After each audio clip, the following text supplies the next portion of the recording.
Hi friends, welcome to DS and TET trophy reason classes. ఈరోజు మనము Telugu academy text book very important bits explain చేసుకుందాము.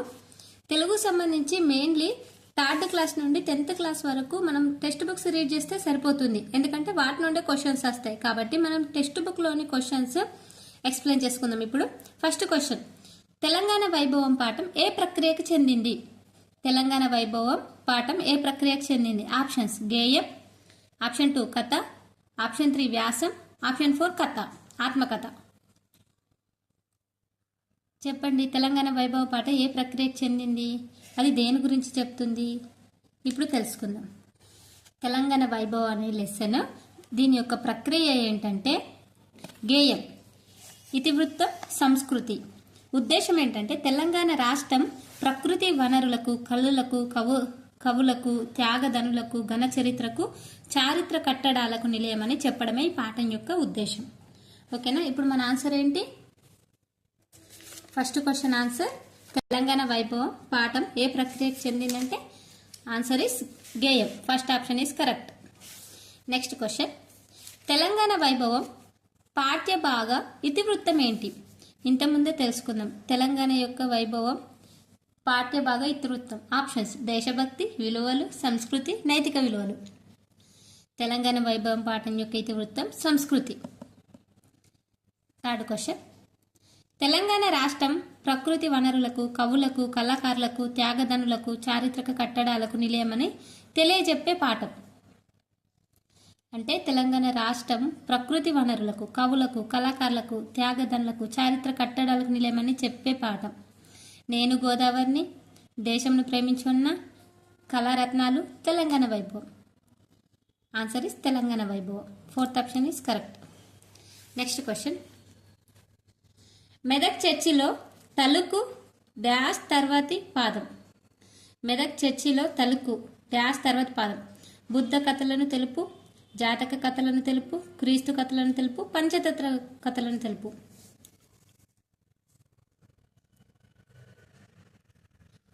Medak church అడగానే మనకి ఏం గుర్తు రావాలి? క్రీస్తు కథలను తెలిపేది. Okay, option 3 is correct answer. Fifth question, Singareni సిరులు నల్ల బంగారు పొరలు గేయ పంక్తులు గల పాఠం ఇది. సింగరేణి సిరులు నల్ల బంగారు పొరలు. ఆప్షన్స్: కళారత్నాలు, దేశంను ప్రేమించమన్న, నేను గోదావరిని, తెలంగాణ వైభవం.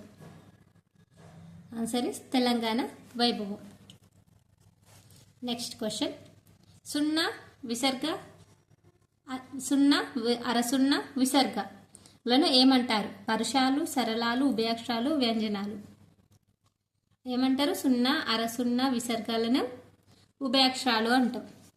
Option 3 is correct. Next question, క్రింది వాటిలో పద్యాలలో ప్రాచీన గ్రంథాల్లో కనిపించేది. ఇది వెరీ ఇంపార్టెంట్ క్వశ్చన్. క్రింది వాటిలో పద్యాలలో ప్రాచీన గ్రంథాలలో కనిపించేది? సున్నా, అరసున్నా, విసర్గ, రా. Answer is అరసున్న. పద్యాలలో ప్రాచీన గ్రంథాల్లో కనిపించేది అరసున్న. పరమానందయ్య శిష్యుల పాఠం ఏ ప్రక్రియకు చెందింది? ఇది ఫస్ట్ లెసన్ సంబంధించి 7 క్వశ్చన్స్ అండి. ఇప్పుడు సెకండ్ లెసన్, పరమానందయ్య శిష్యులు. పరమానందయ్య శిష్యుల పాఠం ఏ ప్రక్రియకు చెందింది? గేయం, కథ, వ్యాసం, ఆత్మకథ.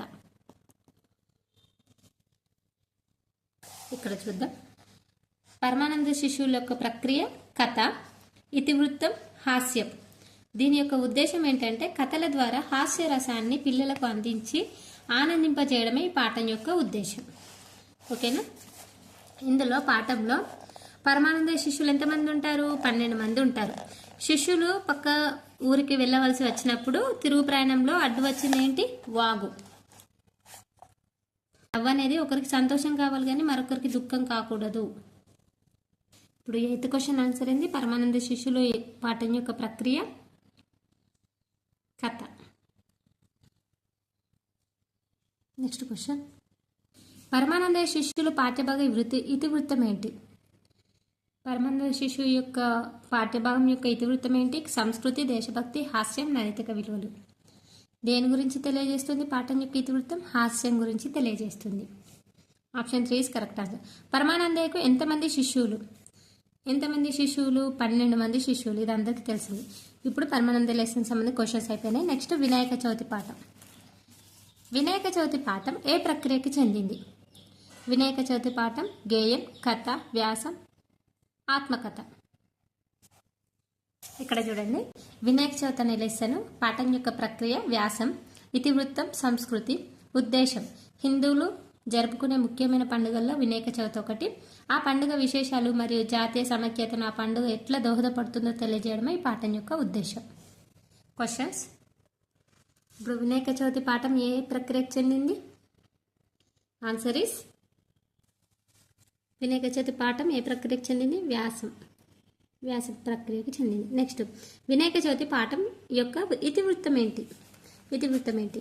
సంస్కృతి సంప్రదాయం, పర్యావరణ పరిరక్షణ, కళలు కళాకారులు, భాషాభిరుచి.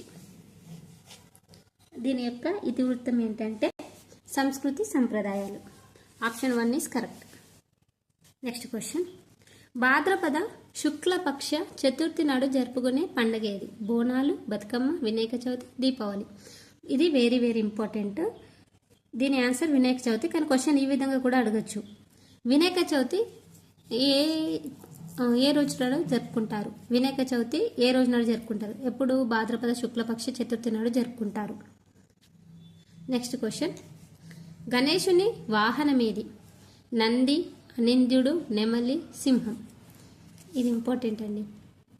గణేశుని వాహనం ఏమని తెలుసు? ఎలుక అని తెలుసు మనకు. గణేశుని వాహనం ఎలుక అని తెలుసు. కానీ ఎలుక ఆప్షన్ ఉందా? లేదు. ఎలుకకు మరో పేరేంటి? అనింద్యుడు. గణేశుని యొక్క వాహనం అనింద్యుడు. Next 15 question. ముద్గల పురాణం ప్రకారం వినాయకుడిని ఎన్ని రూపాల్లో పూజిస్తారు?